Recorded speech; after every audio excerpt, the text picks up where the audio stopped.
Hey guys, as some of you know, I'm a pretty early adopter of the iPad, and uh, I have two iPads now. I got the iPad 1 when it first came out, and now I have an iPad 4 along with it. And I got back into being into comics in a big way recently after my daughter was born with the iPad, and then got back into paper comics through that. I just was listening to Minutia Minute talking about how eventually digital comics will take over. There's just been a kind of big update to the Marvel Unlimited mobile device app. Marvel Unlimited is the sort of all-you-can-eat for $70 a year or $10 a month digital thing that Marvel has. It doesn't work as well as Comixology, but it's very, very cheap, at least for now. It's been around a long time, and it was pretty crappy when it first started, and it's been getting a lot better. And a big improvement once you could do it on your iPad. For a long time, you couldn't do it on mobile devices. It was only on Flash. Anyway, so they've updated their app in a couple of different ways. They've added their AR, those little codes in the comics that give you little videos that you used to have to hold your device up to. They've added AR into some of their newer ones, and they've also just added an audio track as a bonus, and they only have it on a few Captain America comics so far, and it's really glitchy. The whole thing is pretty glitchy, and it might be partially Apple's fault because their new operating system is much glitchier than the old operating system. The 7.0 or now 7.1 operating system. But I think I've got it working here, so I just thought I'd demonstrate it a little bit and talk about it. And the question in my mind is Marvel really, going so all out on digital? Is this the beginning of the real sort of selling out of the physical world? So I hope you're hearing the soundtrack to this issue called Captain America number 8, The Winter Soldier Part 1. Clearly they've added this audio for these issues because they're promoting the movie. So I suppose you can kind of imagine, real high up people in Disney who run Marvel thinking of all of this as just feeding into the movies. So that might give digital a push there because it potentially reaches a wider audience than comic book stores in terms of promoting movies. So in theory, now we're getting, in theory, the sounds will change depending on what panel or page you're on. So there's some background music, and then there is the sound of the submarine. Hopefully you can hear that. And now some sound of static.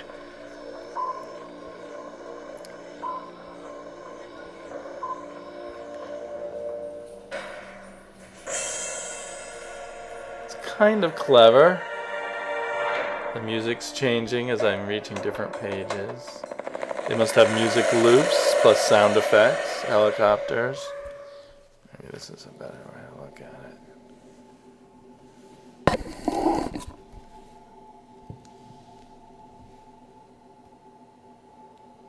Getting a lot of reflectivity. Does this help? I don't know. No.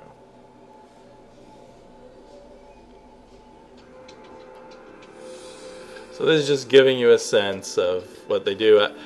To me, it's just a gimmick that would grow old pretty quickly. I suppose, though, like all technology, I should do it this way. Like all technology, it'll get better as it goes along.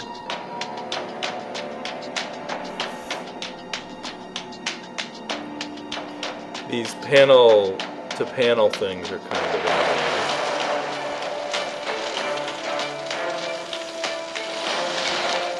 You can also imagine, Hollywood executives who control all of this viewing it as, more like a movie, so it must be better.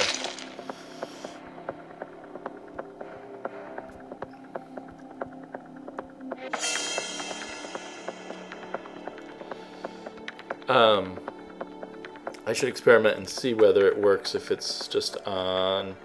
If I turn off these smart panels, oh, that gets rid of the music. So the music only even though I have the music, the audio is still on. If I turn the smart panel off, it turns the audio off. So you have to be doing the smart panel. Whoops.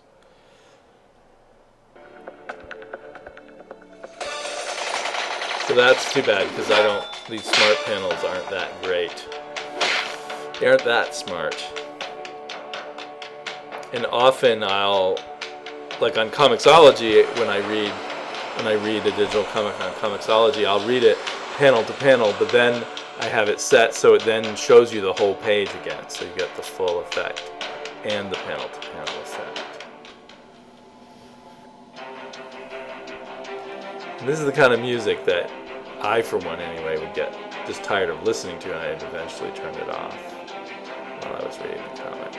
It's a little too...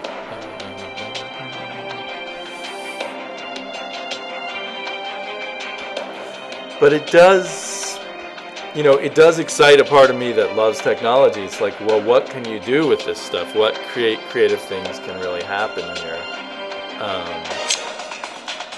When you can add sound in, and when you can sort of perhaps control the visual experience more. I mean, this is very crude with the panel zoom, but potentially in the future.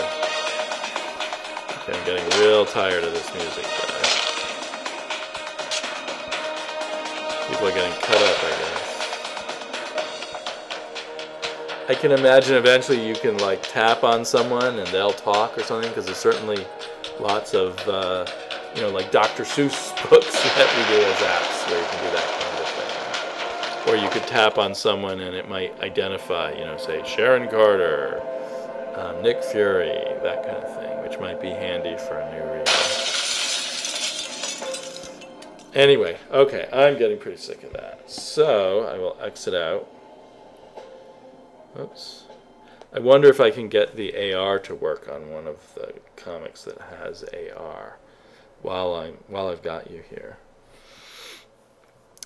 What is beginning to bother me more and more, I mean, people are, I shouldn't say bother me because it's a great deal. I'm, even when I used to just maybe read 2 or 3 comics a month through Unlimited, I felt like it was a pretty good deal. I was paying, it was even cheaper when I first started. I was paying $5 a month. And, if I read 5 comic books on it, I felt like I'd gotten an okay deal. And I was also at first very, just in love with the idea of technological changes.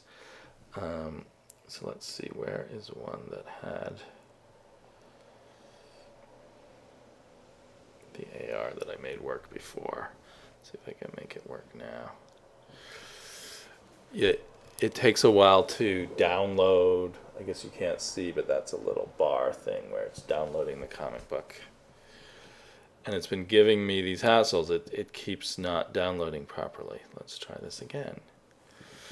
So these are early glitches. So here I can press this AR button, and it shows me all the AR